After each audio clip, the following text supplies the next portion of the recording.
Assalamualaikum warahmatullahi wabarakatuh. Selamat sore. Pada kesempatan sore hari ini, saya akan menyampaikan perkembangan penanganan COVID-19 di Indonesia. Dalam beberapa waktu terakhir, ditemukan berbagai klaster penularan lokal di berbagai wilayah di Indonesia akibat halal bihalal, ibadah tarawih, dan pelaku perjalanan yang dilakukan oleh masyarakat. Seperti yang sudah saya peringatkan sebelumnya, bahwa kegiatan-kegiatan tersebut berpotensi untuk meningkatkan penularan dan berdampak pada meningkatnya kasus positif COVID-19 di Indonesia. Namun, nyatanya kita masih belum berhasil sepenuhnya mencegah penularan. Oleh karena itu, saya meminta kepada masyarakat untuk belajar dari pengalaman dan lebih berhati-hati serta terus meningkatkan kepatuhannya terhadap protokol kesehatan sebagai upaya melindungi diri dari penularan COVID-19. Dari sini kita bisa belajar bahwa sebagus apapun kebijakan yang dibuat, apabila tidak diikuti dengan partisipasi aktif dari seluruh lapisan masyarakat tanpa terkecuali untuk mematuhinya, maka tidak akan terimplementasi dengan baik dan memberikan dampak positif. Kolaborasi antara masyarakat, pemerintah, dan juga tokoh masyarakat serta tokoh agama merupakan hal yang penting untuk terus meningkatkan kedisiplinan terhadap protokol kesehatan. Selanjutnya, pemerintah resmi memperpanjang pemberlakuan Adendum Surat Edaran Nomor 13 Tahun 2021. Dalam perpanjangan adendum ini, maka periode pasca peniadaan mudik yang awalnya berlaku dari tanggal 18 Mei sampai dengan 24 Mei 2021 diperpanjang hingga tanggal 31 Mei 2021 khusus bagi pelaku perjalanan antar daerah di dalam Pulau Sumatera dan pelaku perjalanan dari Pulau Sumatera menuju Pulau Jawa. Oleh karena itu, saya minta kepada masyarakat dapat mematuhi seluruh persyaratan perjalanan yang ditentukan dan kepada pemerintah serta Satgas di daerah untuk dapat melakukan pengawasan secara ketat terhadap para pelaku perjalanan tersebut. Selanjutnya, update perkembangan kasus harian COVID-19 pada tanggal 24 Mei 2021, terjadi penambahan kasus positif sebanyak 5.907, di mana jumlah kasus aktif pada saat kemarin yaitu 93.393 atau 5,24%.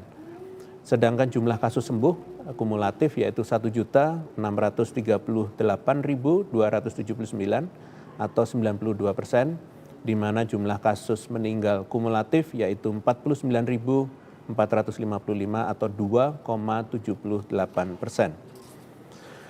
Pada hari ini saya akan menyampaikan perkembangan kasus positif, sembuh, dan meninggal mingguan per tanggal 23 Mei 2021.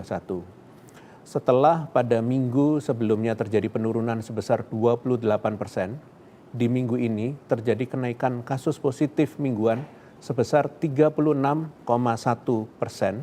yang diikuti dengan kenaikan kasus kematian sebesar 13,8%, dan penurunan kasus kesembuhan sebesar 2,7% dibandingkan minggu sebelumnya. Kenaikan kasus positif yang cukup signifikan ini terjadi 1 minggu setelah periode libur Idul Fitri. Seperti yang saya sampaikan bahwa dampak dari suatu libur panjang dapat terlihat pada minggu kedua dan ketiga setelah periode libur panjang tersebut. Ini menandakan belum mencapai minggu kedua saja, kasus sudah menunjukkan peningkatan yang signifikan. Bahkan kasus kematian juga mengalami kenaikan. Ini adalah alarm untuk kita semua. Kenaikan kasus positif di minggu ini dikontribusikan oleh 5 provinsi dengan kenaikan kasus positif tertinggi, yaitu Jawa Barat naik sebesar 2.221, DKI Jakarta naik sebesar 1.240, kemudian Sumatera Barat naik sebesar 959,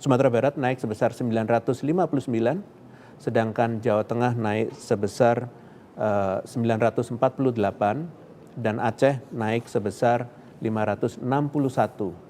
5 provinsi ini didominasi oleh provinsi tujuan mudik yaitu Jawa Barat, Sumatera Barat, dan Jawa Tengah. serta provinsi tujuan arus balik mudik yaitu DKI Jakarta. Kemudian untuk kenaikan kematian dikontribusikan oleh Jawa Barat naik 41 kematian, Sumatera Barat naik 27 kematian, kemudian Sumatera Selatan naik 26 kematian, kemudian Aceh naik 24 kematian, dan Jawa Tengah naik 23 kematian. 5 provinsi ini juga didominasi oleh provinsi tujuan mudik dan arus balik mudik. Keadaan ini perlu untuk menjadi perhatian kita bersama, tidak hanya pemerintah tapi juga seluruh lapisan masyarakat, bahwa kita tidak boleh lengah utamanya dalam beberapa minggu ke depan sebagai antisipasi dampak dari libur Idul Fitri. Ini baru minggu pertama sejak periode libur Idul Fitri, bahkan mobilitas juga masih tinggi 1 minggu setelah Idul Fitri. Hal ini dapat berdampak pada potensi lebih panjangnya dampak dari periode libur ini sampai pertengahan bulan Juni. Mohon kepada seluruh pemerintah daerah untuk meningkatkan kesiapan rumah sakit dan fasilitas karantina terpusat di seluruh wilayah, pastikan seluruh sumber daya dan tenaga kesehatan mencukupi, dan secara bersamaan terus tingkatkan testing bagi warga yang pulang dari bepergian selama 1 minggu terakhir agar kasus dapat ditangani sedini mungkin. Tidak lupa untuk memantau dan mewajibkan kepada masyarakat yang baru pulang bepergian untuk karantina mandiri 5 kali 24 jam demi mencegah potensi terjadinya penularan yang lebih luas di tengah masyarakat.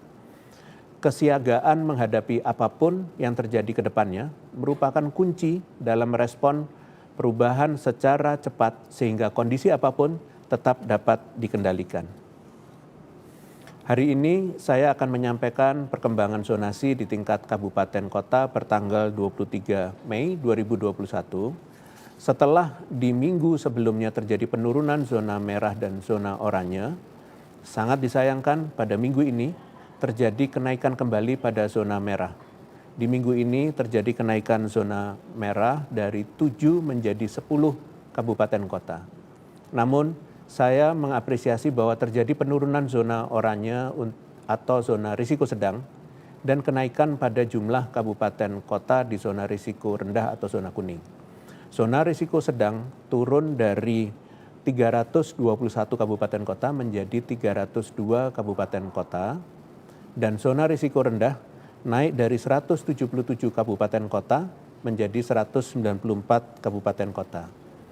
Saya mohon perhatian kepada 10 provinsi di zona merah pada minggu ini, yaitu Agam dan Kota Payakumbuh di Sumatera Barat, Deli Serdang di Sumatera Utara, Indragiri Hulu dan Kota Pekanbaru di Riau, kemudian Kota Cirebon di Jawa Barat, Kota Jambi dan Tanjung Jabung Barat di Jambi, kemudian Kota Palembang di Sumatera Selatan, dan Wonogiri di Jawa Tengah.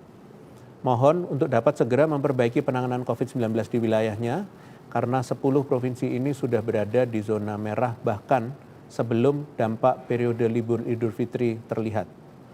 Dengan kondisi ini, bukan tidak mungkin kabupaten kota ini akan kewalahan menghadapi kemungkinan kenaikan kasus COVID-19 yang berpotensi terjadi 2-3 minggu ke depan.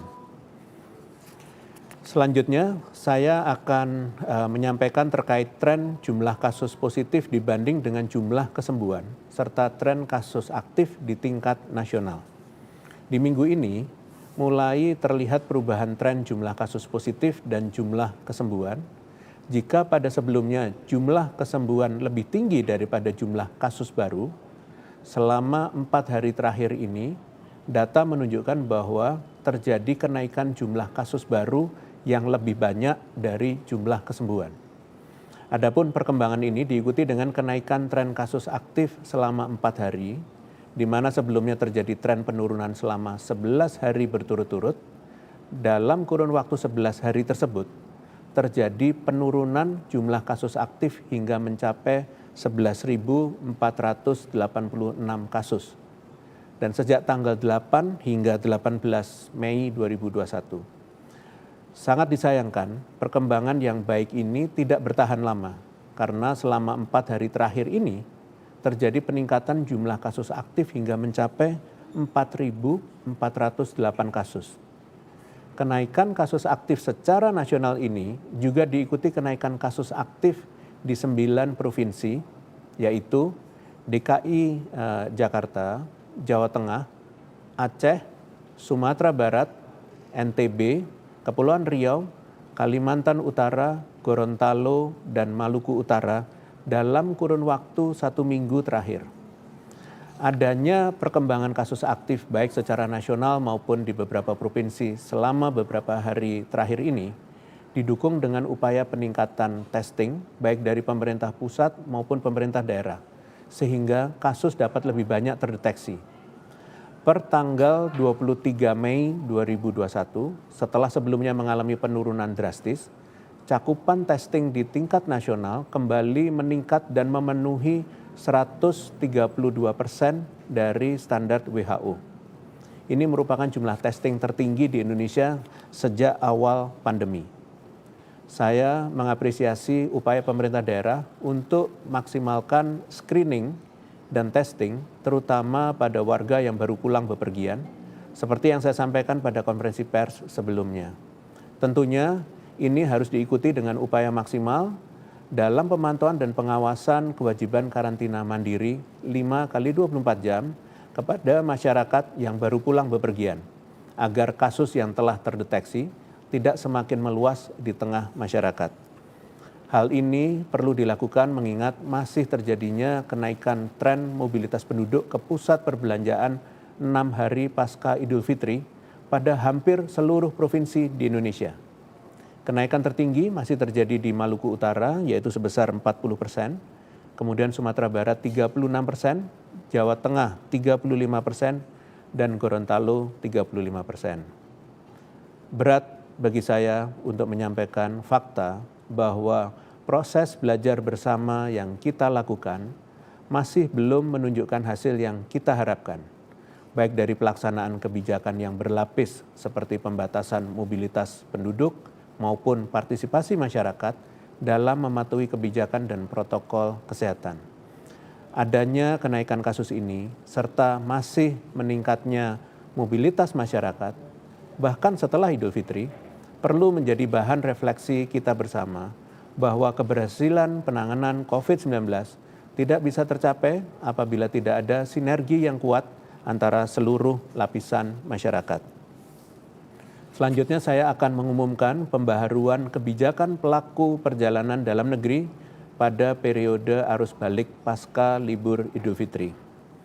Sebagaimana yang kita ketahui bersama bahwa tepat sampai dengan tanggal 24 Mei 2021 kemarin, 3 periode pengaturan mobilitas masyarakat selama bulan suci Ramadan hingga pasca Hari Raya Idul Fitri 1442 Hijriah sudah kita lalui, yaitu pengetatan mobilitas pra atau sebelum periode pelarangan mudik, yaitu tanggal 22 April sampai dengan 5 Mei 2021, kemudian periode pelarangan mudik pada tanggal 6 sampai dengan 17 Mei 2021, dan pengetatan mobilitas pasca periode pelarangan mudik, yaitu tanggal 18 sampai dengan 24 Mei 2021. Maka tepat pada hari ini, Rabu 25 Mei 2021, melalui data yang ada serta kesepakatan antar kementerian dan lembaga terkait, maka berlaku kebijakan pelaku perjalanan dalam negeri yang baru, yang secara sederhana dapat kita bagi pemberlakuannya sesuai dengan regional dan pulaunya, yaitu ditetapkannya perpanjangan Adendum Surat Edaran Nomor 13 tahun 2021 yang berlaku sejak tanggal 25 Mei sampai dengan 31 Mei 2021 bagi perjalanan di kawasan Pulau Sumatera, yaitu dalam pulau atau antar daerah, yaitu pemeriksaan wajib hasil tes RT-PCR atau rapid test antigen maksimum 1 kali 24 jam atau Ginos COVID-19 on-site sebelum keberangkatan oleh Satgas di daerah masing-masing di titik penyekatan.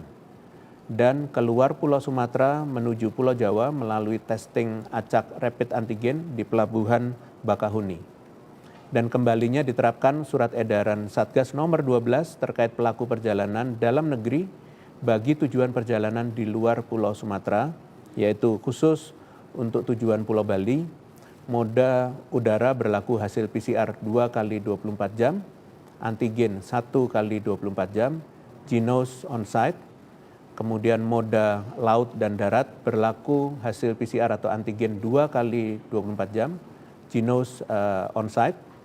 Khusus untuk tujuan Pulau Jawa dan luar Pulau Jawa, moda udara, laut, dan darat berlaku hasil PCR 3 kali 24 jam, antigen 2 kali 24 jam, Jinos on-site. Penyeberangan laut dan kereta api antar kota berlaku hasil PCR atau antigen 3 kali 24 jam dan Jinos on-site. Dan perjalanan rutin darat dan laut aglomerasi berlaku hasil PCR 3 kali 24 jam, antigen 2 kali 24 jam, Jinos on-site yang diperiksa secara acak di titik-titik penyekatan. Perlu ditekankan adanya perbedaan region pemberlakuan kebijakan ini khususnya di Pulau Sumatera dikarenakan beberapa alasan. Kondisi kasus di Pulau Sumatera yang cenderung sedang memperlihatkan tren yang kurang baik. Berdasarkan data dari Kementerian Kesehatan per tanggal 23 Mei 2021, 3 dari 4 provinsi dengan angka keterisian tempat tidur yang hampir menyentuh ambang batas atau di kisaran 50,01% sampai dengan 69,9%. Semua berasal dari Pulau Sumatera, yaitu Provinsi Sumatera Utara, Sumatera Barat, dan Riau. Dan berdasarkan dari data zonasi kabupaten kota per 23 Mei 2021, 8 dari 10 kabupaten kota berzona merah berada di Pulau Sumatera, yaitu Sumatera Utara, Riau, Sumatera Barat, Jambi, dan Sumatera Selatan. Selain itu, data dari Kementerian Perhubungan mengatakan bahwa 67% penyeberang dari Pulau Jawa belum kembali. Berkaca dari data kasus terkini, hal ini mengancam adanya importasi kasus ke Pulau Jawa sebagai tujuan terbesar arus mudik. Untuk itu, mohon kepada Satgas di masing-masing daerah dan personel di lapangan dapat menegakkan peraturan ini dengan baik, dengan penuh kedisiplinan tinggi. Tren kasus yang sudah menunjukkan sedikit kenaikan perlu kita tekan secara maksimal. Salah satunya ialah dengan melakukan pengendalian mobilitas pelaku perjalanan. Dan tidak lupa saya ingatkan masyarakat khususnya pelaku perjalanan pun dapat mentaati peraturan ini secara bertanggung jawab, termasuk menyempurnakannya dengan pelaksanaan karantina mandiri seusai sampai di tempat tujuan selama 5 kali 24 jam. Sebagai penutup, saya akan menyampaikan isu terkait penanganan COVID-19 dalam beberapa hari terakhir. Pagi hari ini, pemerintah Indonesia secara resmi menerima kedatangan sebanyak 8 juta dosis vaksin Sinovac dalam bentuk bulk di Bandara Soekarno-Hatta. Dengan masuknya vaksin Sinovac tahap ke-13 ini, maka total vaksin yang diterima oleh pemerintah Indonesia sebanyak 83,9 juta dosis. Pada prinsipnya, pemerintah selalu menjaga ketersediaan vaksin COVID-19 agar pelaksanaan vaksinasi dapat berjalan sesuai dengan tahapan. Selain itu, pemerintah juga memastikan faktor keamanan, mutu, kualitas, dan khasiat dari vaksin COVID-19 yang digunakan. Selanjutnya, berdasarkan sejumlah laporan yang diterima terkait dengan vaksin AstraZeneca, ditemukan terjadi beberapa gangguan pembekuan darah langka yang pada orang yang menerima vaksin COVID-19 AstraZeneca beberapa waktu ke belakang. Harap menjadi catatan bahwa vaksin COVID-19 tidak menurunkan angka kematian atau angka kesakitan akibat penyakit selain COVID-19. Selain itu, diketahui bahwa tromboemboli, yaitu penyakit pembekuan darah, di mana bekuan darah yang terbentuk di pembuluh darah terlepas dan terbawa aliran darah hingga menyumbat pembuluh darah lain, seringkali terjadi. Ditambah lagi, tromboemboli vena merupakan penyakit kardiovaskular nomor 3 paling sering terjadi di dunia. Sehingga bukan tidak mungkin hal tersebut terjadi secara bersamaan namun tidak berhubungan dengan vaksinasi. Maka dari proses screening sebelum vaksin sangat penting untuk dilakukan untuk memastikan bahwa penerima vaksin sepenuhnya sehat sebelum menerima vaksin. Satgas menghimbau agar para petugas kesehatan yang melakukan vaksin dapat melakukan proses screening secara teliti sebelum dan menyeluruh sesuai kaidah yang telah ditetapkan. Terlebih dari itu, harap agar penerima vaksin juga dapat menjawab pertanyaan saat screening secara jujur.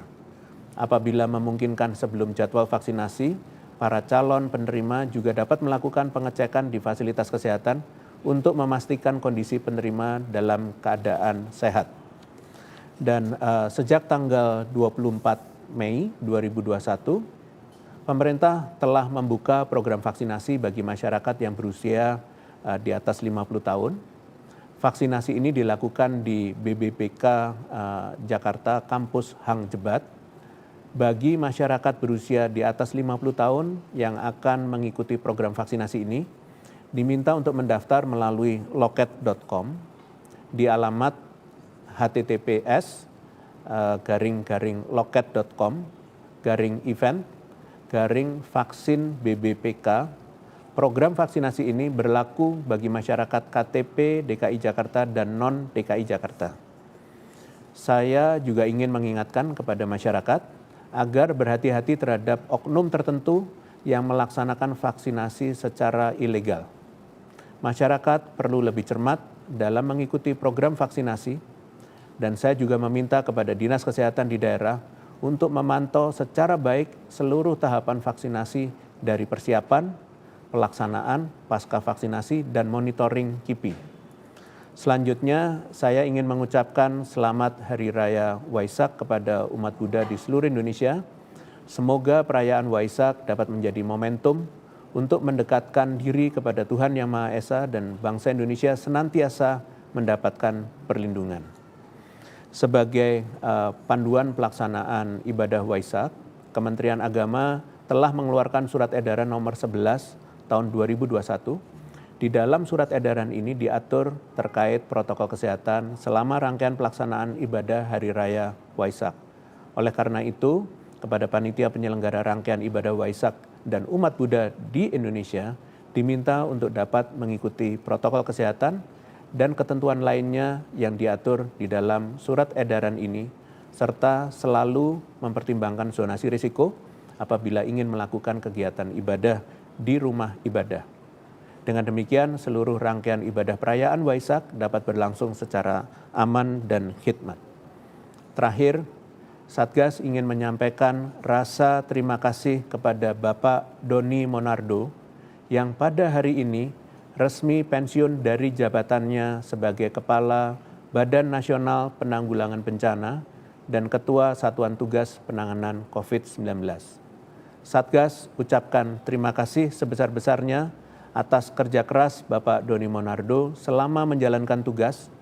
Beliau merupakan pribadi yang sangat bertanggung jawab dan pantang lelah dalam menjalankan tugas.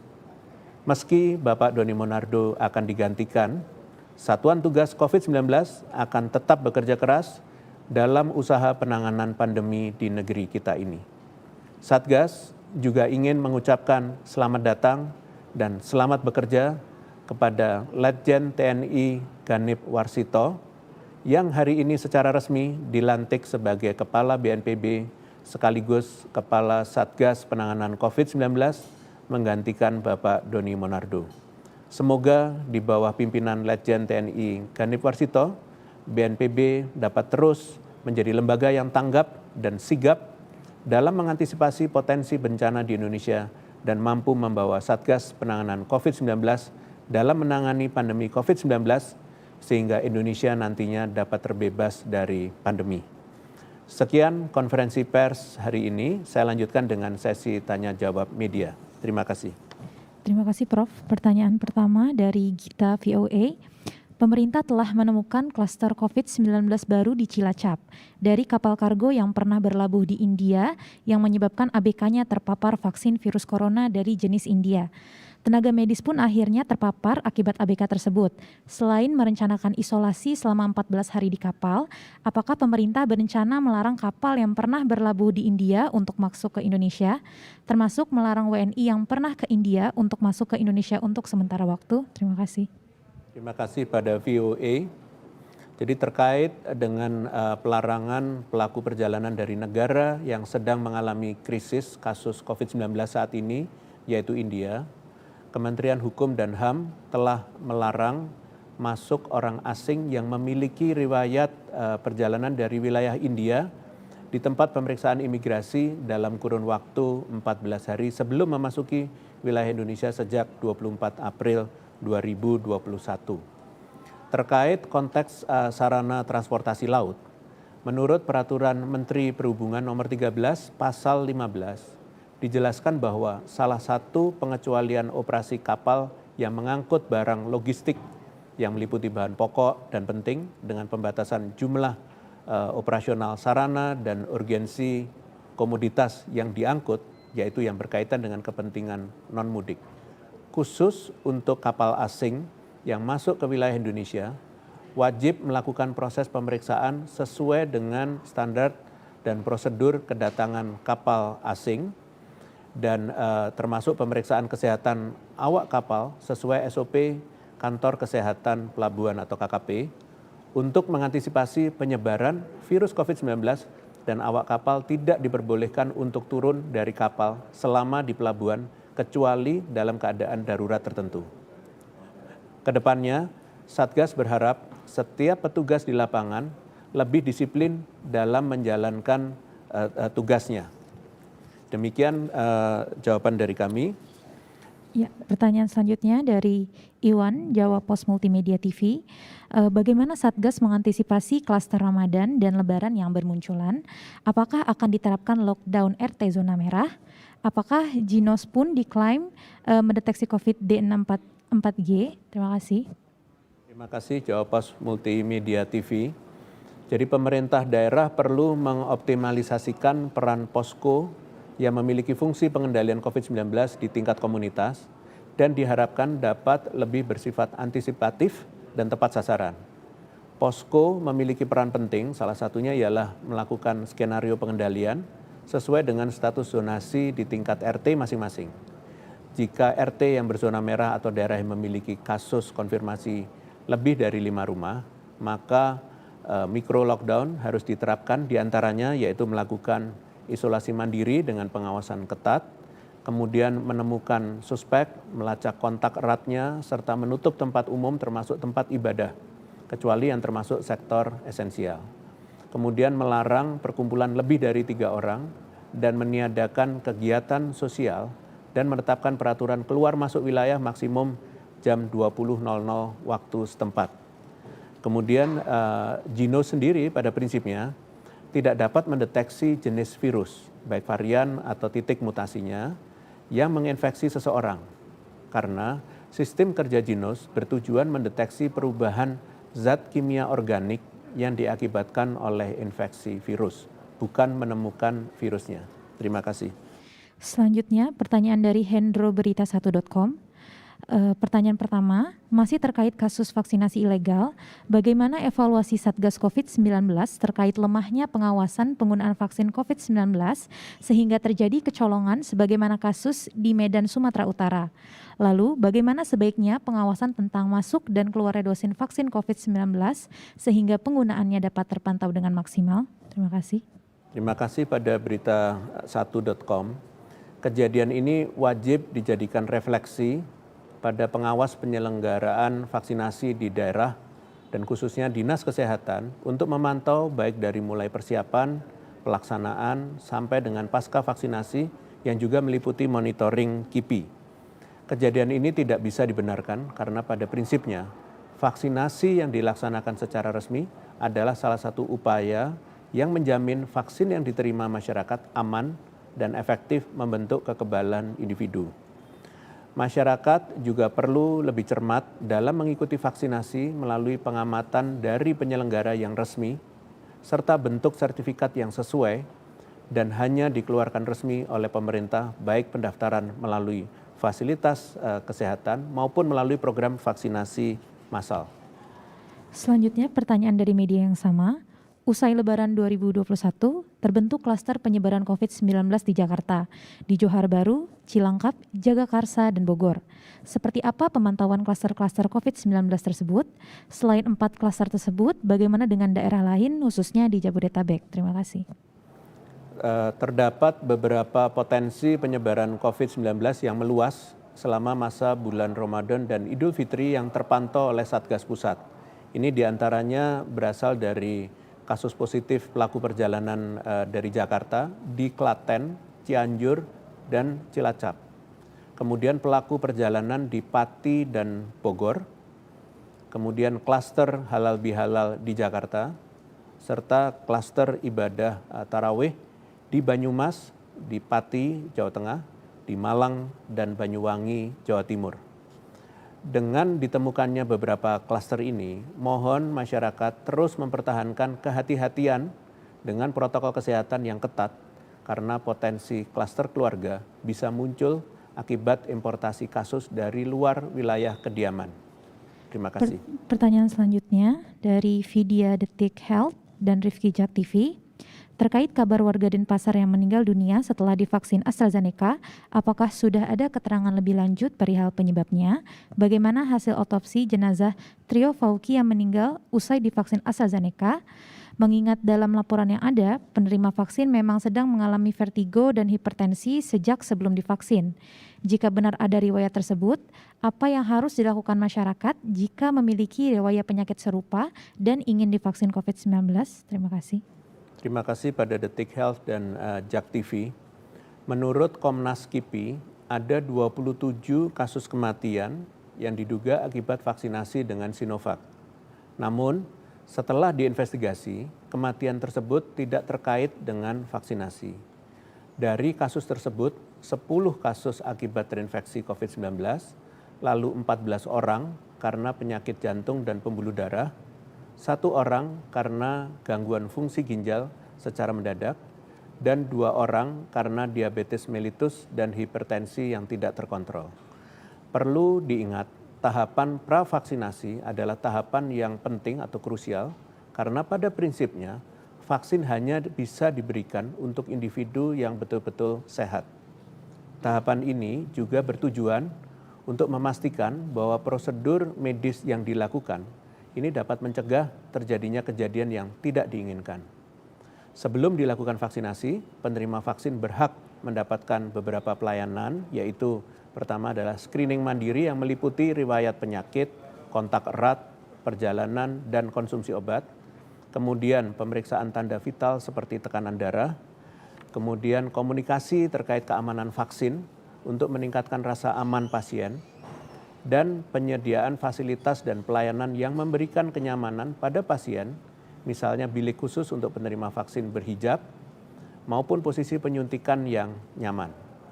Berbagai kejadian ikutan pasca imunisasi yang ditemukan di lapangan dapat menjadi bahan evaluasi baik peningkatan kualitas pelayanan maupun pengingat bagi masyarakat untuk benar-benar memperhatikan kondisi tubuhnya sebelum menerima vaksin. Terima kasih. Selanjutnya pertanyaan dari Khaira, cnnindonesia.com. BPOM sudah menarik rekomendasi penggunaan obat COVID-19 Lianhua Qingwen Capsules LQC donasi yang sebelumnya diminta penerbitannya oleh BNPB. Apakah sejauh ini Satgas mencatat obat tersebut telah terdistribusi kemana saja? Terima kasih. Terima kasih pada cnnindonesia.com. Berdasarkan hasil evaluasi dan aspek risiko manfaat terhadap kedua produk tersebut, Badan POM memutuskan tidak lagi memberikan rekomendasi kedua produk donasi tersebut melalui layanan perizinan tanggap darurat. Dikarenakan keduanya memiliki risiko yang lebih besar dibandingkan dengan manfaatnya. Badan POM terus melakukan pengawasan produk di peredaran dan Satgas sepenuhnya mendukung operasionalnya di lapangan, termasuk penarikan produk di berbagai daerah di Indonesia, dan sosialisasi dengan tenaga kesehatan khususnya terkait cara pemanfaatan obat tradisional dan edukasinya kepada masyarakat. Pertanyaan terakhir dari Jak TV, Rifki Jak TV. Apakah pembelajaran tatap muka sudah aman walaupun di tengah adanya potensi kenaikan kasus pasca lebaran akhir-akhir ini dan kemunculan sejumlah varian baru? Terima kasih. Pembelajaran tatap muka yang nantinya berlaku pada tahun ajaran 2021-2022 pada bulan Juli akan mempertimbangkan kondisi dan perkembangan pandemi serta zonasi risiko di setiap daerah serta cakupan program vaksinasi yang diberikan kepada tenaga pendidik. Pemerintah dan Satgas di daerah tentunya akan memastikan bahwa seluruh kondisi tersebut terpenuhi sehingga pembelajaran tatap muka dapat dilakukan dengan aman dan mampu mencegah risiko penularan. Terima kasih. Demikian dengan berakhirnya tanya jawab media, dengan demikian konferensi pers juga berakhir. Terima kasih atas perhatiannya. Selamat sore. Wassalamualaikum warahmatullahi wabarakatuh.